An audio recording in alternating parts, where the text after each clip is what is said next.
Hello，大家好，今日想同大家分享下我最近嘅日常生活同埋一啲我對 AI 未來等等工作嘅睇法，比較跳脫啦，但我諗大家都習慣。咁我過去呢個週末就去咗 Stratford 嘅 Westfield 睇夜王啦。夜王係一套講夜總會救香港嘅電影，咁係黃子華去主導啦。咁作為一個黃子華嘅 fans，除咗支持佢嘅棟篤笑之外，雖然佢拍電影入邊嗰啲金句嗰啲感覺都好有棟篤笑嘅 feel 啦，即係成日都要有啲金句，跟住好似等緊大家拍手咁樣。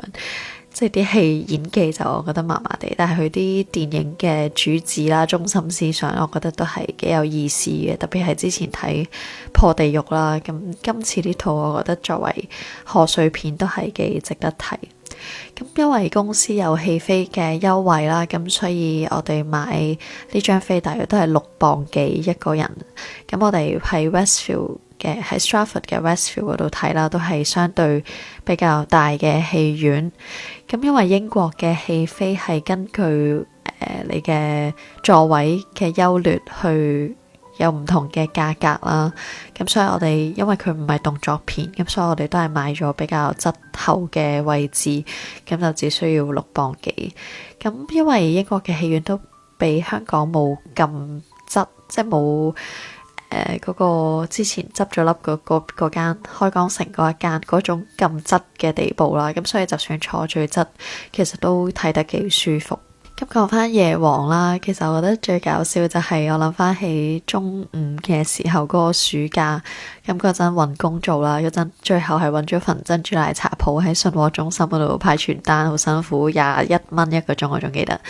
咁但係此前係咪應該係中午嘅暑假啦，都有見過一份係咩旺角招聘侍應咁樣啦，大型酒吧定係唔知大型餐廳咁樣，但係當時係喺朗豪坊嗰度約見面啦，跟住最後就帶咗我去一間我都唔知邊個位置，唔記得咗嘅，應該就係夜總會嘅東西。咁嗰陣我已經抱住一個唔知點解係抱住一個記者嘅心態去做呢個 interview 啦。我仲記得佢會影印你嘅身份證啦，去確保你滿18歲，然之後就入嗰啲應該係 K 房嗰度坐啦。跟住之後仲有個男人坐埋嚟咁樣，咁我後尾就即刻走人啦。我記得我有問嗰個男人你點解會嚟呢個地方，跟住佢話佢自己做會計嘅，跟住佢仲要生得勁似我一個中學嘅中史老師。咁後尾咁當然知道咩事啦，咁就借機走人。其實我覺得佢哋都冇話會逼你去返工咁樣，但係都某程度上都係半個所謂正當嘅行業，就冇話逼良為娼咁樣嘅。咁主要就係應該請啲拳手啦、陪酒啦。咁我覺得最有趣就係咯，套戲就係啲男人會願意用咁多錢去買佢哋嘅尊嚴啦，即係好多時候大家睇戲都會見到啲老公揸車揸到去屋企樓下就會停低喺度 hea 30分鐘先上返屋企面對老婆。咁呢個都反映咗好多人與人之間其實到頭嚟婚姻關係啦，或者係佢哋嘅挫折，其實都好需要一個 good listener 啦。我覺得即係如果你可以成為一個好好嘅聆聽者，咁不論係你嘅老公啦、你嘅朋友啦、你嘅同事啦，都會坦誠以對咯，對你。咁所以我覺得作為一個人，我哋係應該好好咁樣聽對方講啲咩啦，加以適當嘅回應，或者係適當嘅讚美等等啦，咁先可以維持住一段婚姻或者一段友誼，或者係你返工識做人都真係好重要。整體套戲我覺得都係相對老土啲啦，即係都係講香港精神啊，跟住有啲外勞嘅輸入啊，點樣去撐過一個危機。咁我覺得佢整體嘅寓意，我覺得就冇破地獄咁深嘅，但係我覺得佢反映嗰一種嗰個年代嘅五光十色嘅生活係幾有趣。咁之後就到關於 AI 呢樣嘢啦。咁最近睇咗好多關於 AI 呢個行業同埋可能以前 virtual reality，咁我就會諗到，即係譬如呢班男人會需要去一個地方專登使咁多錢去揾一個好好嘅聆聽者，俾啲所謂情緒價值佢。咁但係唔知道大家有冇睇 Black Mirror 啦，即係隨住科技嘅發展，加埋而家好多人其實已經當 ChatGPT 係自己嘅 best friend 啦，已經同佢傾訴晒所有心事，任何生活上嘅疑難都會揾佢啦。雖然個通或者有時候你依然會意識到佢只係一個資料搜集，只係個機械人去揾你中意聽嘅答案啦，但係我覺得隨住科技嘅發展，佢會變得越嚟越進步，同埋佢嘅進步係幾何級數咁樣上升，所以我覺得到下年嘅今日或者5年後嘅今日，成個世界可能已經係翻天覆地嘅改變，不論係對我哋工作上或者係情感嘅支持上，會唔會已經有一個機械人嘅伴侶，啲人會想同個機械人去結婚呢？好耐之前一套雲端情人已經做過，Scarlett Johansson 已經做過一個線上嘅女朋友啦。其實佢可以日日同你談心啦，又唔會攰啦，會知道點樣去適當咁樣回應你啦。咁只係個男主角到最後發現，原來佢只係咁多個人嘅其中一個客戶啦。其實 Scarlett Johansson 係同時可能回應緊幾千幾百萬人嘅訴求咁樣咯。我印象好深刻，Black Mirror 有一集係好似 Be Right Back 啦，就係講個老公出車禍死咗，跟住個老婆就傷心欲絕啦，跟住有一個唔知鄰居定係朋友就俾咗個公司嘅機械人定係乜嘢佢，跟住佢買咗呢個人翻嚟啦，都唔係機械人，即係有肉身可以生到同佢老公一模一樣樣啦，跟住個老婆再將佢老公嘅所有 social media 啦，平時同佢嘅 WhatsApp 對話等等啦，全部俾晒呢個機械人。咁呢個機械人到最後 gen 出嚟同佢日常生活嘅對話或者佢嘅反應，都基本上同佢老公可能80% 都好相似。但係相處耐咗之後，佢老婆都係覺得好奇怪啦，因為其實呢一個機械人到最後，佢始終都係依賴住呢個老公過去嘅記憶同埋講法去飾演佢個老公啦，而唔係真正佢老公嘅肉身去自己 develop。咁所以到最後個老婆都係不滿呢一個假嘅老公。但係我覺得隨住科技嘅進步啦，未來就好難講，即係可能佢呢個機械人仲會好似人類咁樣學習，會有出錯嘅時候，會有講錯嘢，會有嗌交，會有情緒，咁就會變得非常之恐怖啦。而家睇 Threads 或者 Instagram， 有時已經覺得啲 AI 生成嘅影片好恐怖啦，即係而家驟眼睇落好多嘢都好真。但係到最後要撳入去啲留言先睇到，哦，原來係 AI gen 出嚟嘅。咁所以呢個世界真真假假都已經越嚟越難分。咁到底喺未來嘅社會世界有啲咩工作係唔會被取代呢？我覺得呢樣嘢都真係好值得大家去深思咯。不論係我哋做各行各業嘅人，其實就好似當初互聯網嘅出現取代咗好多嘅工種一樣，咁 AI 自自然然推出咗之後，隨住佢嘅越嚟越成熟，肯定有好多嘅行業都會受到影響。咁 Elon Musk 都話覺得人類唔會再需要工作啦，咁但係我覺得佢呢個係非常之理想嘅講法，因為如果全民都唔需要再做啲重複性或者悶嘅工，會唔會真係有咁多 creative 嘅工去俾人類去做呢？政府又會唔會真係咁好俾個 minimum 嘅人工俾大家，唔使返工都有錢收呢？即係科技嘅進步到頭嚟，對比我哋農耕社會，除咗人類嘅壽命越嚟越長之外，我哋嘅工作時間某程度上都唔係有大幅下降啦。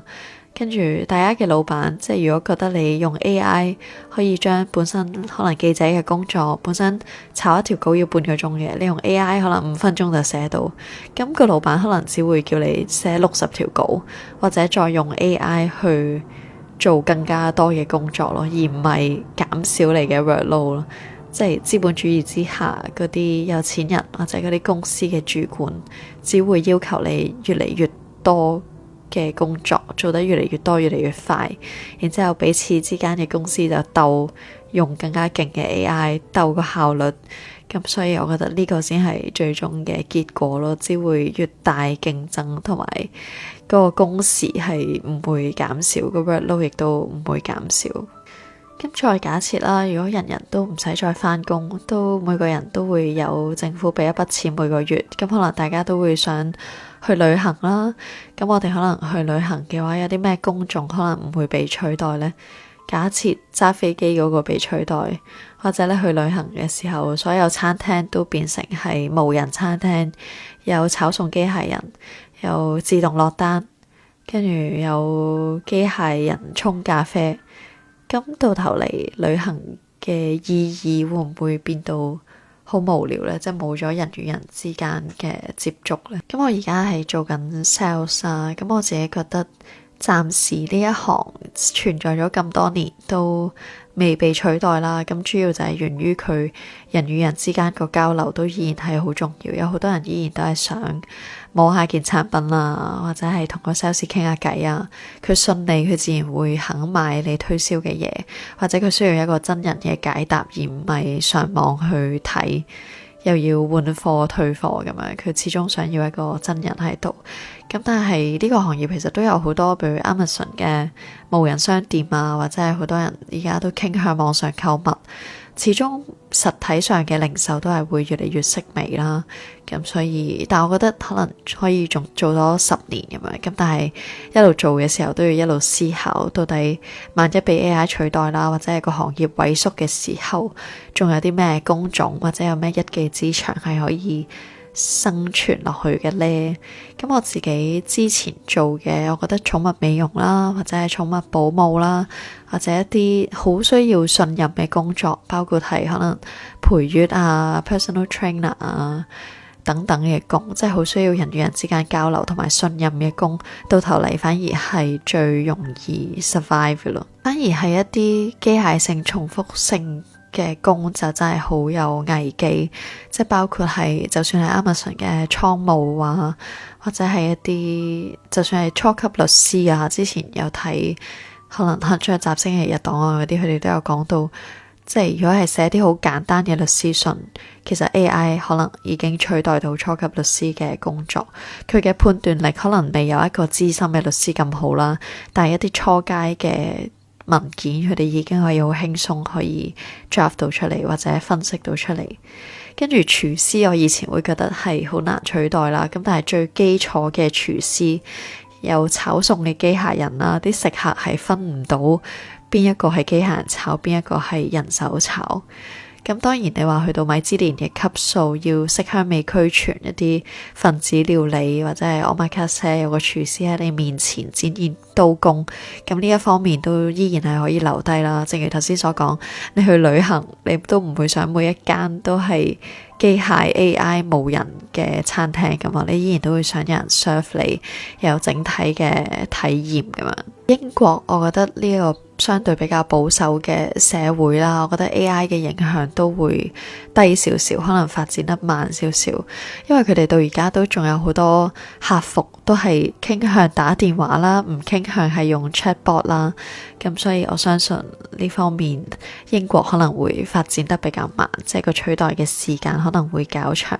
咁就唯有希望到機械人 AI 全面取代嘅時候，已經可以係做兼職啦，已經可以唔使返工啦，退休嘅年齡之類。咁但係與此同時，而家仲有未來呢10年20年，依然都係需要諗點樣可以可能投資啦，或者係有一技之長啦，去以防萬一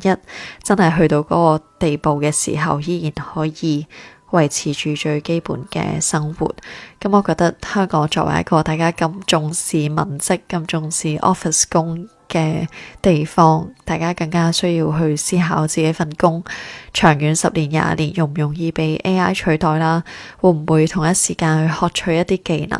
譬如係我覺得3行啦、建築啦，呢樣嘢係混雜住信任加手藝，咁我覺得呢樣嘢係非常之難去取代。即係譬如咖啡師呢啲係純講手藝嘅工，就比較易被 AI 機械人取代啦。但如果係要信任再加手藝就好難，即係裝修呢樣嘢都好考個師傅落啲咩材料啦，佢嗰個細緻度、完成度，同埋佢嘅基礎嘅知識，好依靠經驗，同埋佢會唔會偷工減料，咁啊依靠信任。咁反而呢一啲嘅落手去做嘅工種，最後可能就係成為最後嘅贏家。咁另外仲有運動啦，同埋藝術。咁最近都有睇冬奧啦，日本嘅選手佢嘅溜冰非常之好睇啦、完美啦，同埋佢哋嘅逆轉勝。咁呢一啲長時間投注出嚟嘅結果啦，不論係運動或者係創作，我覺得暫時都依然係好難由 AI 機械人去取代。暫時即係譬如寫稿嗰啲啦，我自己都覺得 AI 寫出嚟同人寫出嚟係依然有分別嘅。特別係如果你係浸入喺某一個文化啦，咁我覺得寫出嚟嘅嘢都係有分別。咁當然運動員呢啲就更加係無可取代啦，因為暫時機械人喺實體方面都仲係好輸蝕。咁所以我覺得都好值得大家去深思，我哋人類未來係會有咩走向。同時如果係有計劃生小朋友啦，